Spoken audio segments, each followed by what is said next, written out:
भारतीय जनता पार्टीमध्ये महाराष्ट्राचे प्रदेशाध्यक्ष चंद्रशेखर बावनकुळे साहेबांच्या नेतृत्वात नागपूर शहराचे अध्यक्ष बंटीभाऊ कुकडे आणि अश्विनीताई जिचकार आणि संदीप जाधव साहेबांच्या नेतृत्वात मी पक्षप्रवेश केलेला आहे। यामागचं तुमच्या प्रश्नाचं उत्तर देतो। कारण असं की आम आदमी पार्टीने दिल्लीत एका अशा व्यक्तीला मुख्यमंत्री पदासाठी नेमलेलं आहे ज्यांच्या परिवाराने आतंकवादी अफजल गुरू यांना वाचविण्यासाठी दीर्घकाळ प्रयत्न केले।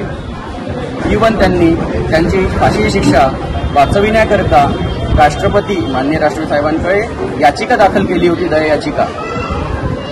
आई वडील जे आहेत अतिशी मार्लेना यांचे ते वामपंथी विचाराचे असून त्यांना त्या प्रेरणेने ते पुढे आलेले आहेत। मार्लेना म्हणजे काय? मार्क्स आणि लेनिन ही विचारधारा, मार्क्स आणि लेनिन या दोन नावाचा उल्लेख त्यामध्ये आहे।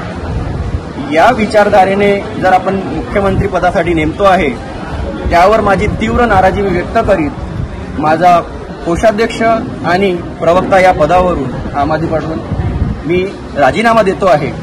सोबतच माझे जे पदाधिकारी आम आदमी पार्टीचे विलास खनके साहेब, जयश्री गाडगे मॅडम, वर्षा बर्ड मॅडम, अश्विनी इंगुलकर मॅडम हे सुद्धा राजीनामा देत आहेत आणि भारतीय जनता पक्षामध्ये प्रवेश घेत आहेत।